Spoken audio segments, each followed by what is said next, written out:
What's happening, guys? So I'm super excited to make this video. This is not going to be another video about how to drive Uber, which has been shown to make about the same or even less than minimum wage. Or delivering food or anything like that. Oh, damn, bro, that's how we rockin'. The truth is, most of the common options out there for making money on the side are just not that good. They usually pay less than minimum wage, and you'd be better off just picking up extra hours at your job. Ain't nobody got time for that. But there is one thing that you do have time for, and that is hitting the like button right below this video because it took forever to make, and I really do appreciate it. Smash it. No, but seriously, the feeling of making your first bit of money outside of a normal job is incredible. This is all I have to give left. Thank you for the entertainment fee. And as the biggest YouTuber in my city, as the biggest YouTuber on my street, I know a thing or two about making money online. And this is a great way to make extra money on the side or even just to segue into starting your own business. So in today's video, I'm going to be going over what I consider to be the top 8 side hustles to make money right now, although you probably can't do some of them because of the quarantine, but after that's over, you can make more money. So number 8 on the list, my number 8 suggestion is going to be getting paid to be somebody's friend. Yes, you heard that right. You can get paid to be somebody's friend on rentafriend.com, and it pays around $10 to $50 an hour. Now, before you go in the comments section and you're like, say nobody would ever pay $50 an hour just to be somebody's friend. Think about the last time that you traveled somewhere. Let's say you went to Vegas, for instance. Think about all the work you had to do planning the trip and thinking about all the different places you were gonna go and figuring out what times you were gonna go to different places, what restaurants you were gonna eat at, what sites you were gonna see. Chances are you ended up going somewhere at the wrong time and getting stuck in traffic or just wasting a ton of time. Maybe you ended up having to wait in a really long line like those ridiculous people who wait outside of the Apple store to get the newest iPhone. Now, for instance, I lived in Las Vegas for about 3 years while I was going to school, and I consider myself basically a local because I did go out and explore it a lot, and I can basically tell you the spots that are completely overrated and the ones that are really good. And with this site, you can basically just hire someone to show you around the city, and it's kind of like having a personal travel guide. And if somebody's a local, they've been living there for years, and they know all the best spots, they can pretty much show you which ones to avoid so you don't waste your time and your money, and which ones are worth it. This way, you don't have to spend as much time researching, and the whole experience is just going to be a lot smoother. And Las Vegas is a really good example because the big casinos spend so much money marketing to people. They want you to think that their attractions are the best, even though in reality, a lot of the time, the funnest things to do are the ones that have zero marketing. And a lot of the great spots in Las Vegas, for instance, are the ones that you would only know about if you're a local. And then a lot of the time with the spots that are really well known, there's certain times that are better to go to them than others. So for instance, I could tell you the best times to go to the Las Vegas sign in order to get a photo with it so that you don't have to stand in a long line. So if you're familiar with the city that you live in and it's a place that a lot of people like to travel to, you can sign up for this site and make a lot of money just by showing people around. Number 7 on the list is going to be golf caddying. Now, golf caddies can earn up to $100 to $200 an hour, and that doesn't include tips. And as a caddy, you basically just carry different clubs and bags around, and then you just hand the golfer the right club at the time that they need it. Now, it does help if you know which clubs are which and which clubs they would probably want to use in different situations, and that way you just have it ready for them right off the bat. They don't even have to ask you for it. Now, this is really great because you're going to get an awesome workout doing this. You have to carry the clubs around, and so you're basically getting paid to work out. You also get really good networking opportunities because you're spending a lot of time around people who are probably successful. And believe it or not, there are caddies making well over $1 million a year, like Jordan Spieth's caddy. Now, you can find work as a golf caddy by visiting your local country clubs or golf courses. And depending on where you live, this is more of a seasonal job, so you're probably going to get most of your work in the spring and the summer. Number 6 on the list is going to be package delivery. So examples of this would be like Amazon Flex, and they pay around $18 to $25 an hour. You can make really good money doing this, and you do need a vehicle that has plenty of space, so either a pickup truck or a van. Now, one problem I do see with this is generally, from what I've been hearing, they limit the drivers drivers to around 12 hours a week, so it's not something that you can do full time just yet. And this is because they need extra drivers at certain times of the week where there's a lot of traffic or a lot of packages that need to be delivered,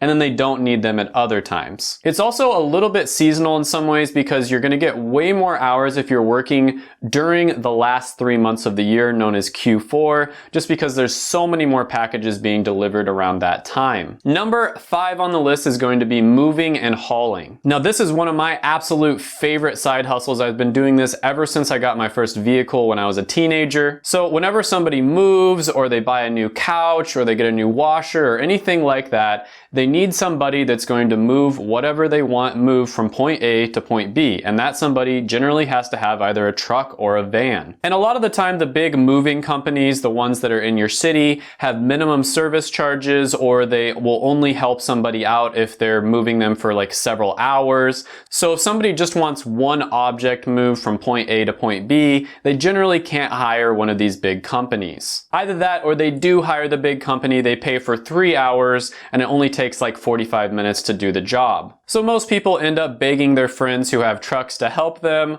or they end up overpaying, or they try to find somebody on Craigslist or Facebook Marketplace that will help them out for a lower price. And so this is where you can come in and profit. You can buy an old used truck for just a few $1,000s and you can start helping people out. It also helps if you have a trailer. You can make even extra money if you have one of those. And then you want to go on Craigslist or Facebook and just post an ad for moving in the services section. Now when I did this, I'd make somewhere around $50 to $80 an hour, but I only had a small truck. I didn't even have a trailer, and I know a friend who had a much bigger truck and he'd make over $100 an hour. Now a similar side hustle to this, which is number 4 on the list that also requires a truck, is going to be snow plowing. Now this one generally does require a medium to large size truck just because you do have to have some power in order to plow the snow, but you can make a ton of money doing this. This is some serious cash you can make on the side. I personally knew a guy who made over $40,000 one winter just in a 3-4 month period or so just from plowing snow. And if you don't believe me, look on sites like plowsite.com where people who do this talk about how much they make. Now this is obviously a seasonal business, so you can only do this a few months out of the year, but you can make some serious cash on the side. And you can even combine this one with number 5 on the list where, 8 or 9 months out of the year you're doing moving and hauling, and then 3 months out of the year you're plowing snow. And of course, this is a business that probably won't work for you if you live in San Diego where it hasn't snowed since the 1960s. Now again, you'd use Craigslist or Facebook to post this service, and you'd also get a lot of business by word of mouth just by doing a good job, and then other people will tell their friends about you. Or if that's too much work for you, you can always consider other sources of income. Just kidding. Number 3 on the list is going to be a seasonal house decorator / personal shopper. A lot of wealthy people want their houses to be decorated, but they don't want to have to do it themselves. So one thing you might be noticing on this list is a lot of these jobs are seasonal, and that's actually a good thing because that means big companies can't come in there and take over the entire market. It wouldn't make sense for a big company to start an entire business just for 3 months out of the year, and so that's why there is so much opportunity for you, especially in the last 3 months of the year. So many people will pay over $1,000 just for you to decorate their house and their Christmas tree, and for you to go out and get the decorations for them. Now this is good for Halloween as well as Christmas. You can also be a personal shopper and buy gifts for people. And if you're one of the 3 people in the world that's actually good at wrapping gifts, you can do that as well. No, but seriously, like, how do people actually get good at that? Whenever I try to wrap a gift, it looks like a drunk teenager tried to do it. It's bad. Next on the list is going to be garage sale hopping and thrifting. So a great quote by one of our modern philosophers, Macklemore, is, "One man's trash is another man's come up." Wait, what?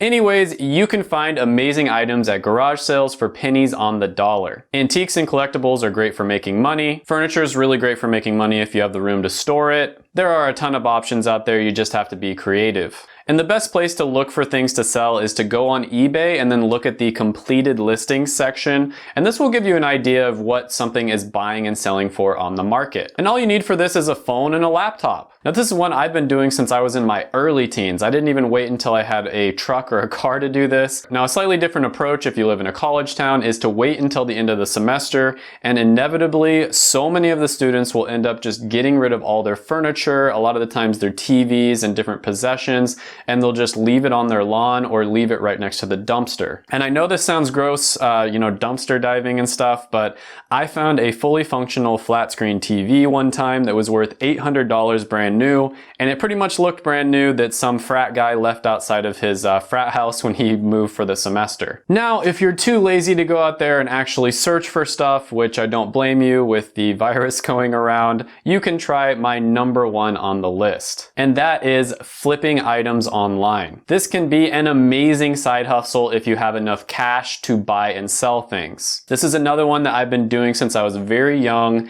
and this one's a little bit more passive, so you don't have to spend as much time doing it. You kind of just wait until a good deal falls into your lap. So I still do this one to this day, but I just don't spend that much time doing it. I just kind of wait until I see something that's worth pursuing. And one really good trick here is if you are going to use Craigslist or Facebook Marketplace where you actually meet up with people in real life, make sure they always come to you. That way you don't waste that much time driving all the way out in the middle of nowhere and then you find out they already sold it or they want a much higher price than what you planned on buying it for or something like that. So tell them to meet at a convenience store that's like around the block from where you live, so it's very easy for you. The only time you'd go to meet them is if it's something really big that they'd have to move, or if it's just such a good deal that you have to go. Now, I've also sold a ton of different items on eBay. One I had some pretty good success with was colognes as well as perfumes. Another one I've heard of is buying different keyboards for laptops, like an old broken MacBook Pro.